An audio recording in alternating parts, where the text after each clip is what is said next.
नमस्कार दोस्तों, GS with Mahendra में मैं आपका स्वागत करता हूं।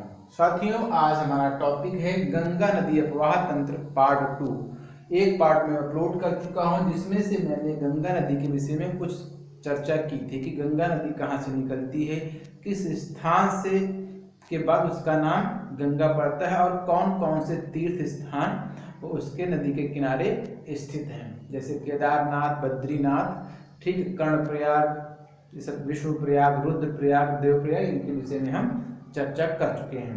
आपको बता दूं, गंगा नदी भारत के 5 राज्यों से गुजरती है। उत्तराखंड, उत्तर प्रदेश, बिहार, झारखंड, पश्चिम बंगाल साथियों, और ये 2 देशों से बहती है, भारत और बांग्लादेश। तो आइए शुरुआत करते हैं, ज्यादा देरी न करते हुए। हम लोगों ने सब पढ़ चुके हैं कि भागीरथी और अलकनंदा नदी देवप्रयाग पर मिलती हैं और इसके बाद इसका नाम गंगा पड़ जाता है। इस नदी के किनारे ही, गंगा नदी के किनारे उत्तराखंड का एक शहर ऋषिकेश स्थित है। ऋषिकेश के बाद ये हरिद्वार पड़ता है।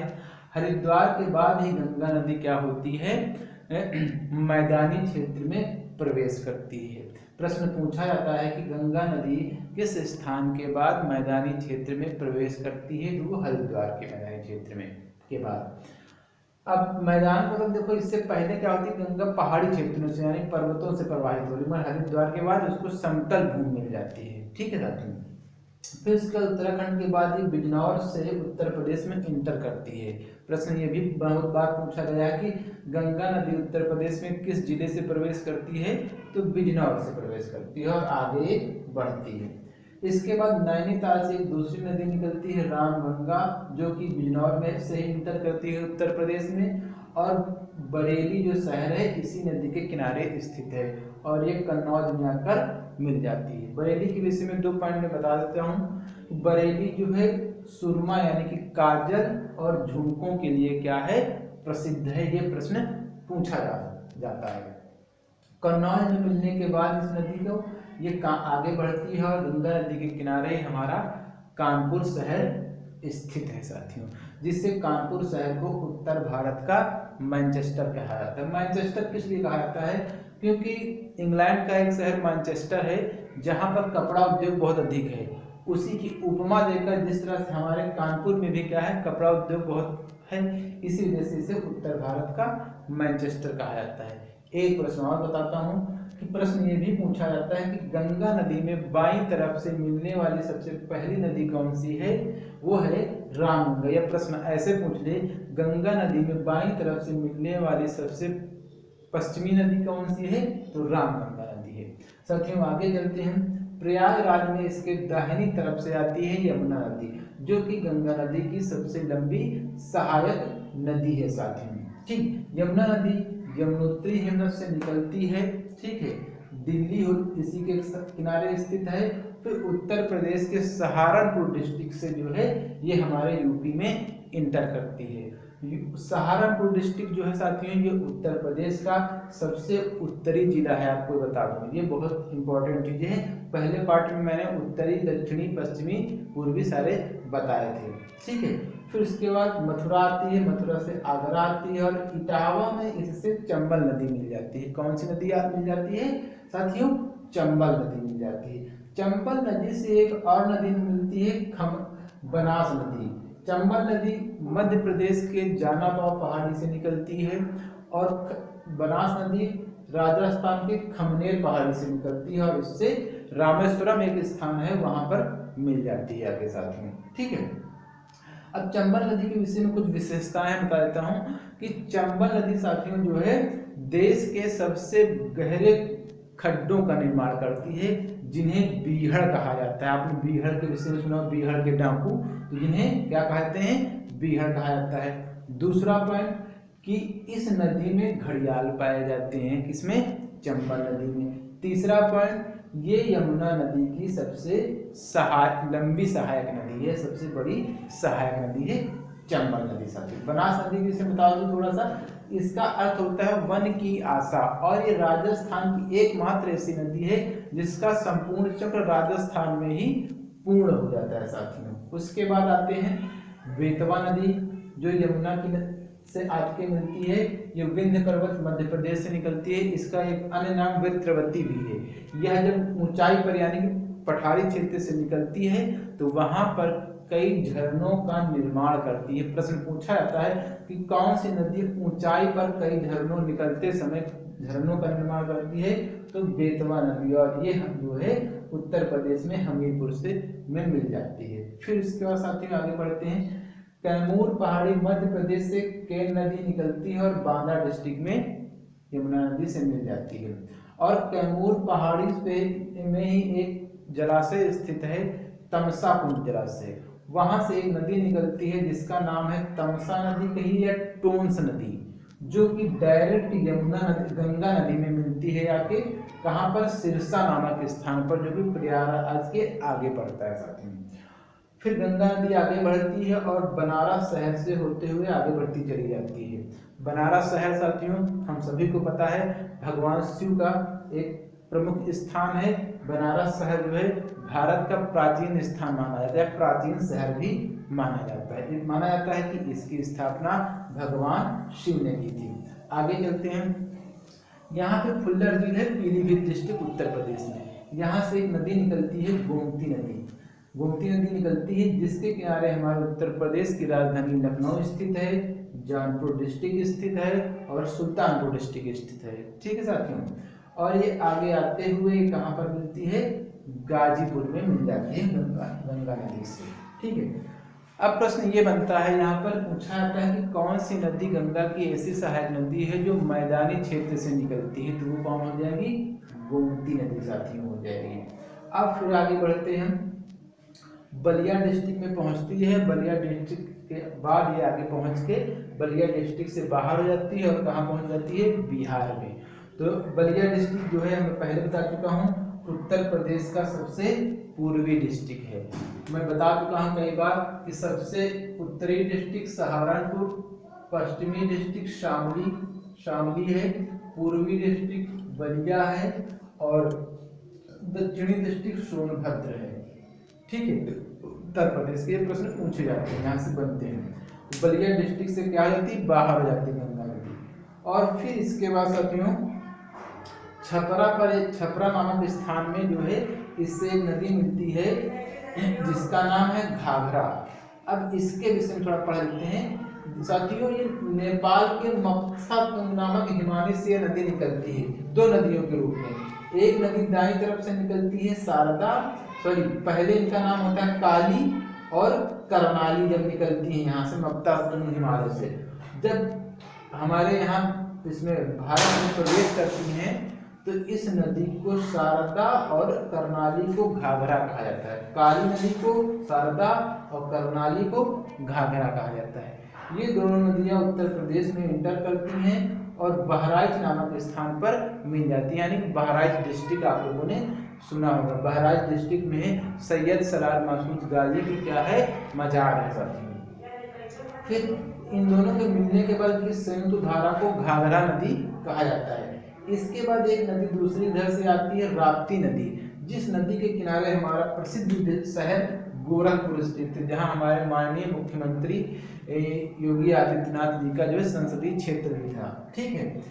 तो फिर इसका गोरखपुर से होते हुए ये नदी आती है और देवरिया में घाघरा से मिल जाती है। इन दोनों के सम्मिलित धारा को भी घाघरा ही कहा जाता है और घाघरा के नाम से ही ये छपरा में गंगा नदी से मिल जाती है साथियों।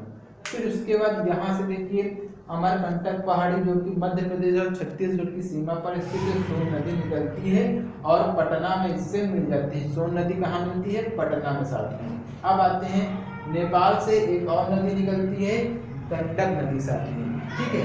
कौन सी नदी निकलती है? गंडक नदी निकलती है, जिसे नेपाल में जो है इसे गंडक नदी निकलती है और इसे जो है मैदानी क्षेत्र में जो है नारायणी कहा जाता है। नेपाल में से निकलती है गंडक नदी और इसे मैदानी क्षेत्र में क्या कहा जाता है? नारायणी कहा जाता है साथियों। फिर उसके बाद आगे बढ़ते हैं हम। यहाँ से एक नदी आती है कोसी नदी। ठीक है। और भागलपुर में जो है ये गंगा नदी से मिल जाती है। कोसी नदी अपने मार्ग बदलने के लिए प्रसिद्ध है और इसे बिहार का शोक कहा जाता है, क्योंकि बिहार में अक्सर इस नदी की वजह से जो है क्या होता है, बाढ़ आती रहती है साथियों। ठीक है, अब इसका कारण ये है कि देखो यहाँ मैंने ये कई लाइन खींची, इसका मतलब यहाँ कई छोटी छोटी नदियां जो होती हैं मिलकर इस नदी में मिल जाती हैं, इससे इसका जो जल भराव होता है अत्यधिक हो जाता है। और दूसरी कारण वहां पर कोई मजबूत बांध नदी के किनारे ना होने के कारण जो है ये नदी जो है बहुत जल्दी से इस नदी के कारण बाढ़ आती है साथियों। तो ये बिहार का इसे शोक कहा जाता है। फिर इसके बाद साथियों आगे बढ़ती है और झारखंड में साहिबगंज से होते हुए आगे ये पहुंच जाती है और फिर इसके बाद इससे पश्चिम बंगाल से दार्जिलिंग पहाड़ी से एक नदी निकलती है और ये जो है महानंदा नदी, और इससे गंगा नदी से पश्चिम बंगाल में मिल जाती है। प्रश्न ये पूछा जाता है कि गंगा नदी से मिलने वाली सबसे पूर्वी नदी कौन सी है, तो वो कौन सी है, महानंदा नदी है साथियों। ठीक है, जो कि दार्जिलिंग पहाड़ी से निकलती है पश्चिम बंगाल से। फिर इसके बाद जो है ये फरक्का, पश्चिम बंगाल में फरक्का बैराज इस नदी पे बना हुआ है और यहीं से ये गंगा नदी दो वितरिकाओं में बढ़ जाती है। इसकी एक प्रमुख धारा जिसे गंगा नदी कहते हैं और दूसरी हुगली। हुगली नदी जो है इस तरफ मुड़ जाती है और हुगली नदी के किनारे ही बंगाल का प्रसिद्ध शहर कोलकाता स्थित है साथियों। ठीक है, अब इससे जो है एक दूसरी नदी आकर मिलती है दामोदर नदी। साथियों ये दामोदर नदी है। दामोदर नदी को पश्चिम बंगाल का शोक कहा जाता है, क्योंकि इसकी वजह से भी पश्चिम बंगाल में सबसे अधिक बाढ़ आती है। कोसी नदी को बिहार का शोक, दामोदर नदी को पश्चिम बंगाल का शोक कहा जाता है। ये नदी भ्रंश घाटी से होते हुए पूर्व की ओर बहती है, पूर्व की ओर भ्रंश घाटी से बहती है साथियों, ये बता दूं आपको। ठीक है, और इसमें हुगली नदी में मिल जाती है और उसके बाद बंगाल की खाड़ी में ये दोनों चली जाती हैं। अब देखो प्रमुख जो धारा हमारी है ये आगे बढ़ती है और बांग्लादेश में प्रवेश करने के बाद गंगा नदी को पद्मा नाम दिया गया। क्या नाम दिया गया है, पद्मा। ठीक है साथियों, और यहाँ से ही एक ब्रह्मपुत्र नदी आती है जो कि हमारे बाहर से तिब्बत से निकलती है ये, और ये अरुणाचल से प्रवेश करके भारत में इंटर करती है और ये जो है यहाँ पर बांग्लादेश में ये इस नदी से मिलती है। और बांग्लादेश में साथियों आपको ये बता दूं कि बांग्लादेश में इस नदी को जमुना कहा जाता है। किसे, ब्रह्मपुत्र नदी को जमुना कहा जाता है साथियों।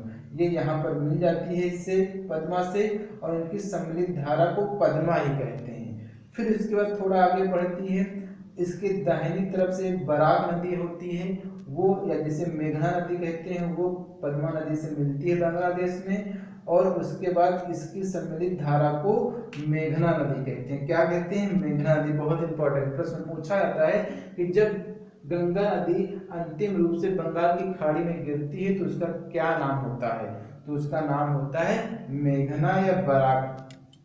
ठीक है, बराक नदी जो है भारत के मणिपुर राज्य से निकलती है। कहाँ से निकलती है, मणिपुर राज्य से, और उसके बाद मेघना के नाम से ये जो है बंगाल की खाड़ी में समा जाती है, जहां पर ये जो है डेल्टा का निर्माण करती है। साथ ही मैं आपको बता दूं कि गंगा और ब्रह्मपुत्र का डेल्टा जो है विश्व का जो है सबसे बड़ा डेल्टा है।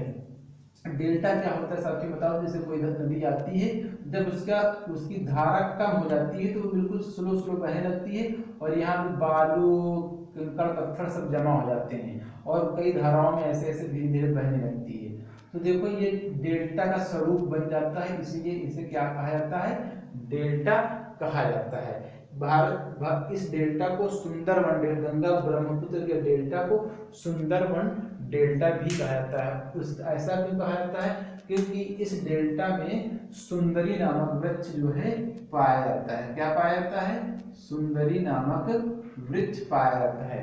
सुंदरी पाया जाता है, कैसूरीना वृक्ष पाया जाता है। कौन सा, कैसूरीना, सुंदरी, कैसूरीना, मैंग्रोव, ठीक साथियों, ये वृक्ष जो है यहाँ पर पाए जाते हैं। कहाँ पर, सुंदरवन डेल्टा में। और सुंदरवन डेल्टा में ही क्या है, बंगाल टाइगर पाया जाता है साथियों। ठीक है, प्रसिद्ध है बंगाल टाइगर जो है सुंदरवन डेल्टा में ही साथियों पाया जाता है। तो सुंदरी वन, कैसूरीना और मैंग्रोव वन क्या है, यहाँ पर पाए जाते हैं। मैंग्रोव वन एक प्रकार से लवणीय वन होते हैं, जिनके विषय में आगे हम चर्चा करेंगे साथियों।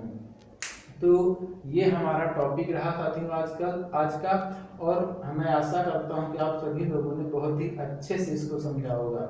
मैंने बहुत ही मेहनत से इस डायग्राम को बनाया है साथियों, और मुझे लगता है कि शायद ही कोई चीज़ इसमें मिस हुई होगी, अन्यथा मैंने हर एक चीज़ को जो है कई किताबों से पढ़ के जो है इसमें ऐड किया है, ताकि आपके सारे प्रश्न, चाहे आप एसएससी का दे रहे हो या कोई उत्तर प्रदेश से रिलेटेड एग्जाम हो, तो अगर यहाँ से प्रश्न आए तो वो आपका न छूटे साथियों। तो साथियों आज के लिए बस इतना ही, फिर मिलते हैं नई क्लास के साथ, तब तक के लिए थैंक यू।